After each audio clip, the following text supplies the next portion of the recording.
We're going to turn to the 62nd Psalm for our lesson this morning.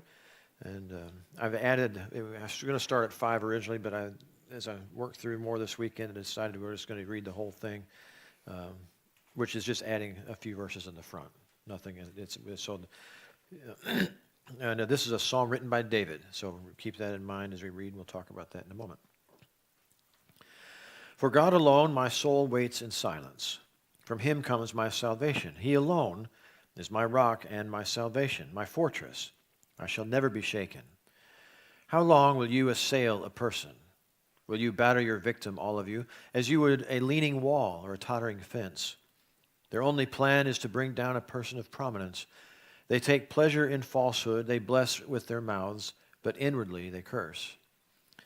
For God alone my soul waits in silence, for my hope is from him. He alone is my rock and my salvation, my fortress. I shall not be shaken. On God rests my deliverance and my honor. My mighty rock, my refuge, is in God.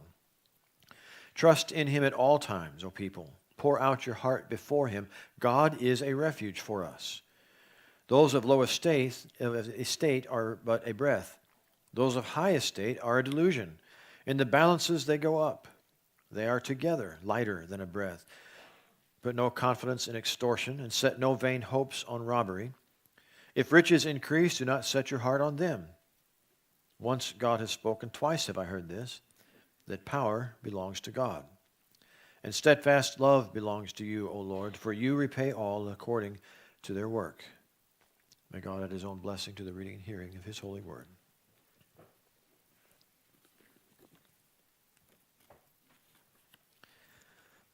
Well, this psalm is really all about power and faithfulness and the kind of the interplay between them. David is the king, and when David writes this, we don't know exactly when he wrote this one. I haven't found anything that indicates particular dates or times within his reign as king, but he seems to be speaking of himself as that person of prominence, and with people pushing against him, trying to break him like they would like a leaning fence or a tottering wall. And the image of that is kind of a neat one. You know, pretty much a fence or a wall in Israel in those days was just made of a pile of rocks, and they would use them in sometimes in grand, huge measures, like you would like you see in some of the Western Wall, the old temple wall that you see in pictures with these enormous stones that weigh tons apiece. Or it might be just rocks that you put around a vineyard to mark the property. So they had different forms, but if it's leaning, you had one way to deal with it. You either push it over and get it out of the way, or you push over and rebuild it to fix it. And so David is talking about that kind of an imagery. You know, I'm being set upon like those who would try to push over a weak wall. So this is kind of what he's facing right now, and whatever's going on in his particular life. And there were a lot of things that did go on with him across the days of his lives that were struggles. Some he brought on himself, like the situation with Bathsheba. That gets mentioned a lot. It's a very popular, well-known part of the story.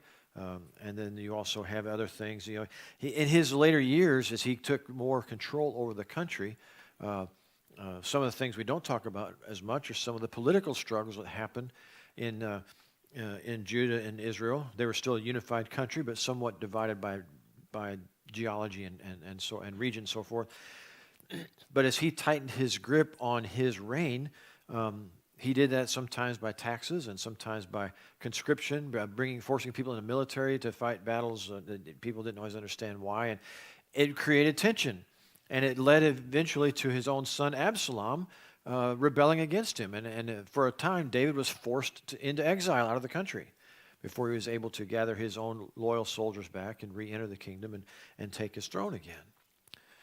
Maybe there's something like that in here, that kind of a tension. You can imagine what it must be like, perhaps, to think that your own family would turn against you.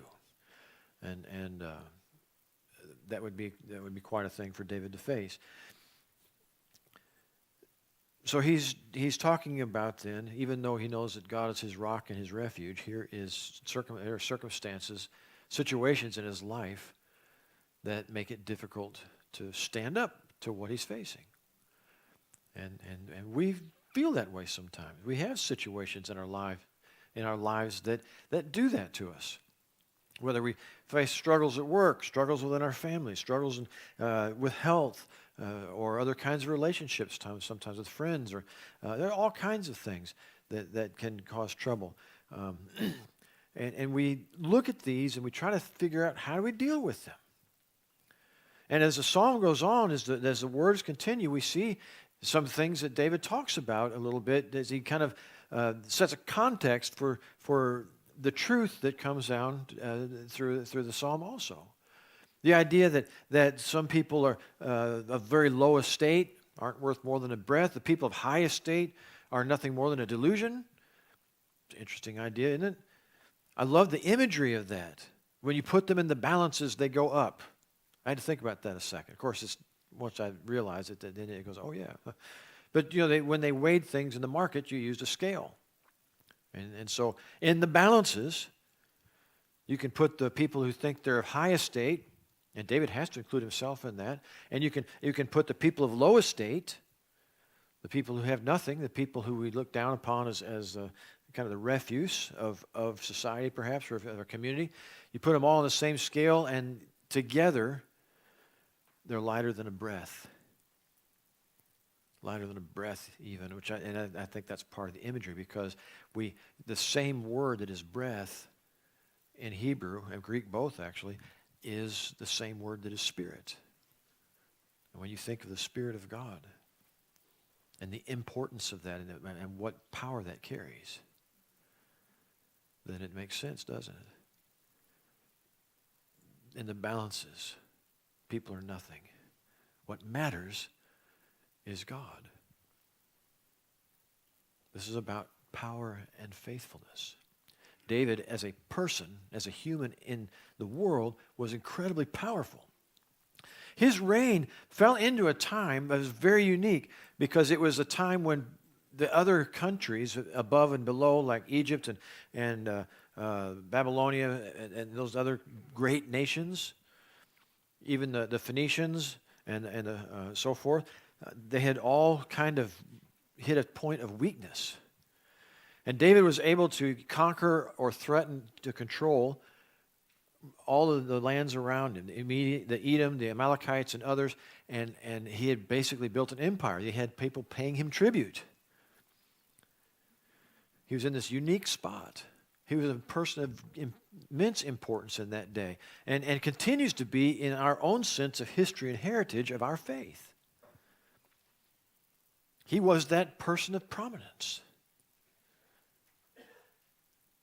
But he's facing some kind of circumstance, some situation that is challenging his faith, his spirituality, perhaps his position in the nation. We don't know for sure in this psalm, but something that is very much troubling him. So, what does he say? You, God, are my rock and my refuge. You. And we see examples of God providing that kind of that rock. I love this image. It's one that we've shown here before. I'm sure you've seen it other places. You remember the lighthouse in the storm? And Robbie's going to put it up for us real quick. You see the man in the doorway, that incredible storm. Have you ever been to the ocean and just been knocked over by a wave? I mean, can you imagine what that must be like for him to be in that? And he was worried about that. I've seen the story, the backstory. He thought this helicopter was the rescue copter coming to get him. It wasn't. It was a guy documenting this huge ocean storm off the coast of France. So he was thinking the helicopter was coming to get him, and he had to duck back in there real quick before he got washed off. But it did actually stand through that storm. But it's an amazing thing to think that there are times when we need something so solid to stand on that we know that we can't be hurt or pushed away or discouraged. That we have something so solid in our lives that we can rely upon, that nothing can challenge us not in any eternal sense, not in any spiritual sense. And those challenges come in all kinds of ways, but we see examples. Think about Paul in the New Testament. Paul is in Ephesus where he's beaten, thrown into a pit. He's put into trial before Agrippa while he's up in Asia Minor, and he's put on trial because of they're making claims against him, mostly about him ruining the community's economic status and some other things, and that leads into some law issues, and they're getting ready to try him, and he says, well, you know what, I'm a Roman citizen, you have to try me, I demand to be tried before Caesar. So in this place of kind of conflict and uncertainty, he takes Jesus as that rock, and he says, in essence, I'm going to stand on this. And his plan was, if he can get to Caesar and witness to Caesar, who knows what will happen with the faith, what will happen with the word of Christ that gets out to heal the lives of people, to bring grace and love and healing. So that rock, that moment of Jesus holding him steady, when the storm rages around him, he stays faithful because he finds that rock. Jesus faces the same kind of thing sometimes when he has all around him, he's being pressed. And I think of the wilderness testing. When he's in the wilderness after his baptism and he's tested by Satan. And he returns over and over again to the Word of God as his place of solidity. When Satan says, I'll give you all of this land if you want it, just worship me and it's all yours. And Jesus says, no, I'm going to rely on God.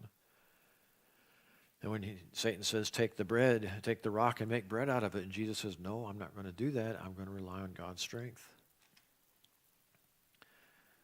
It goes back to that. That's the rock for him in that moment where we see in the stories of him that he was the weakest.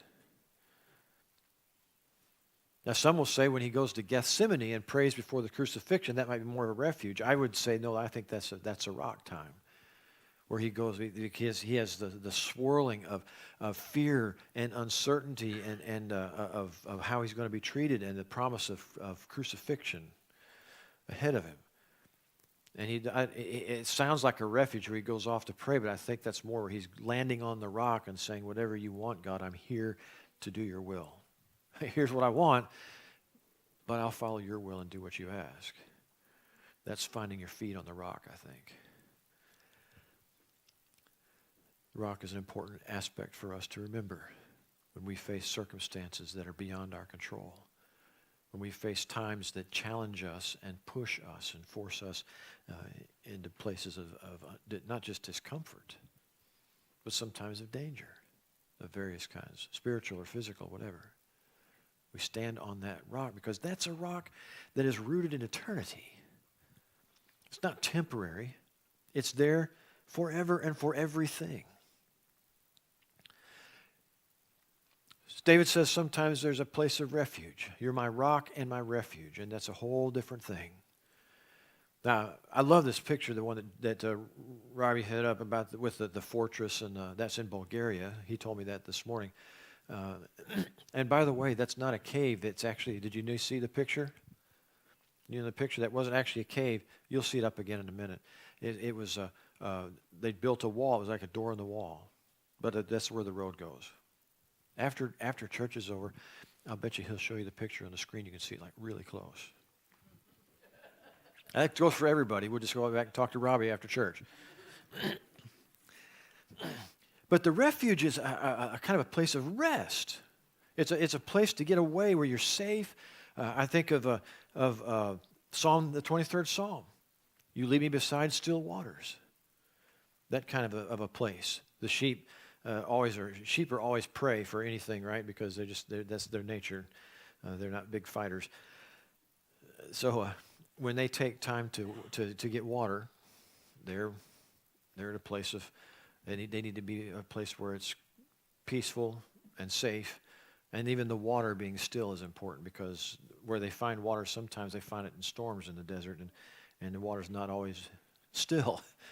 So that was an important part of the concept. But man, I remember years ago, and there's a picture here. Anybody been to the redwood forest out in California or anywhere ever? What did you think about that? Was it not? I was there in the 80s. This is not from that. This is a picture I found. I felt like I'd walked into a sanctuary. It was remarkable to me. The trees are so, it's not just that they're big.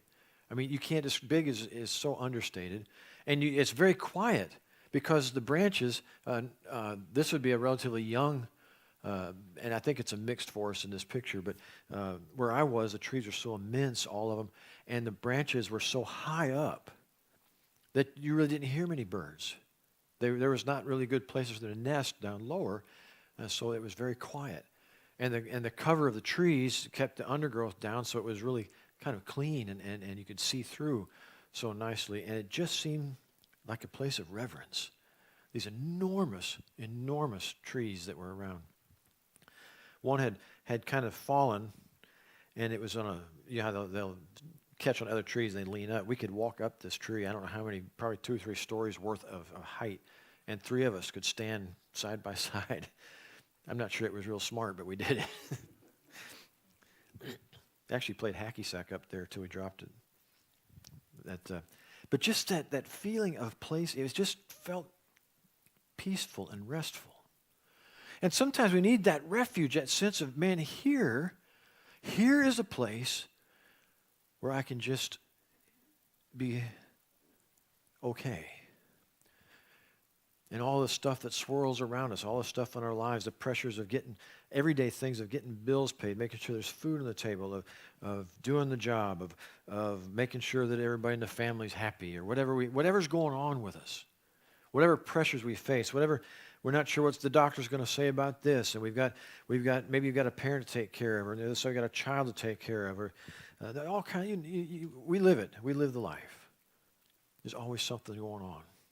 And every now and then is it nice to be able to kick back and say, oh, I've got a minute. When we do that with God's presence, when we allow God into that time with us, we find more than just a break from the chaos. We can find a moment of healing, a moment of strengthening. Time where God can recharge us a little bit and re-strengthen us a little bit. And that's why we need to take those moments every day, just 2 or 3 minutes to get through a devotion or to say a prayer. When Jesus needed refuge, one time he got in the boat. Remember, he'd been preaching and he'd been surrounded by people trying to heal him or receive healing from him, and around the shore of Galilee, the northern shore. And when they pressed on him so hard, he finally got into a boat. And he got done preaching from the boat, they went across the water where they could have some peace and get away. He went up the mountain one time to pray. Some of his disciples, a couple of them went with him around the northern areas up close to near the headwaters where the Jordan are, up on the mountain. There are times where people needed refuge. And so they sought it. David wanted to remember that God was his rock and his refuge. His rock and his refuge. And it was for God alone that he could rely upon for that. It wasn't in the people of prominence. It wasn't in activities. Isn't it odd in that one section? Do you remember in the section in the Psalm where he says, don't rely on robbery for this or extortion? Remember, this is about power and faithfulness. These are activities of power. How we try to prevent how we try to protect ourselves sometimes by taking advantage of other people, by creating distance between people, by taking advantage of them or exerting power over them. It creates space, doesn't it? In a sense, psychological space or physical space sometimes or whatever. But those are actions of power. To rob somebody is to exert power over them. To blackmail somebody is to exert power. To gain money in any way, sometimes he says, don't rely on that, even if it's honest gains, an increase in wealth. It's for God alone. For God alone. And there's a moment of humility from him. This man of prominence who feels like he's a target to those around him, at least some. He says, in these moments, it's for God alone my soul waits. For God alone my soul waits. Man, we love action, don't we? Do we not love action? We want to see people get things done. We want to get them done. We're driven to that, aren't we? Places and opportunities I've had to travel around the world for some of the work and the missions, World Methodist Evangelism in years past. I've had people tell me a few times, like, it's amazing. Americans just work harder than anybody. They work all the time. Just work. In Africa, where half the people don't have watches or clocks outside the cities, do you know when if they have a special worship service, you know when it starts? After lunch, which means before supper. So it starts when people show up sometime between like noon and 5, for instance. Could we live like that? Oh, my lands. We'd all end up with strokes and coronaries and everything in the hospital trying to figure out how to get our lives going, wouldn't we? We're driven to accomplish, to achieve, to do, to make. We want to force things to happen. And we laud the people. We honor the people that can do it, don't we? We hold them up. Even if we don't like them, we honor them in some way. They got things done. And David says, for God alone, my soul waits. Has anybody ever figured out how to rush God? We try it. A lot of times that's what our prayers are for. Personal confession. God, make it happen quicker. Make it happen like this. Make it this way. This is hard. Fix it. The old favorite, I need patience. Give it to me now. My soul waits. Dr. Morris in seminary, that was my evangelism professor. Incredible man. Marvelous stories about him and from him. And he was a founder of the World Methodist Evangelism Institute that I got to be involved with for some time.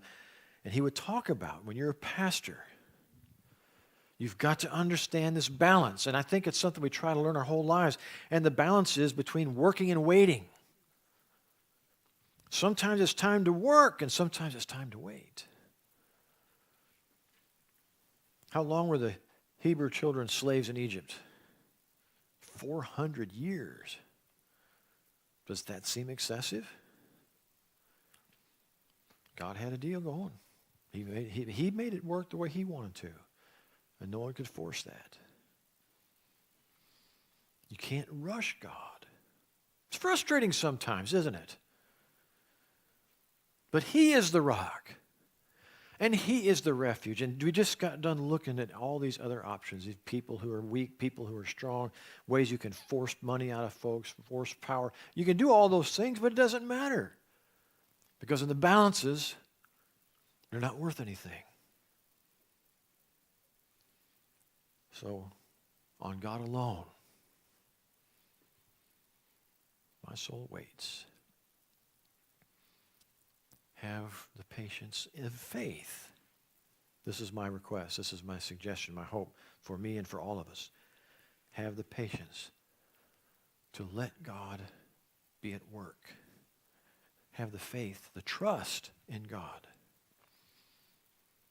to let him accomplish his purposes. He is the rock and the refuge. And when we can rely upon him in his time, in his way, in that measure of faithfulness, it's his power. God alone in this universe has true power. No matter how hard we work, no matter how good our intentions are, we're not going to overpower him. May we wait upon him with faith. Amen.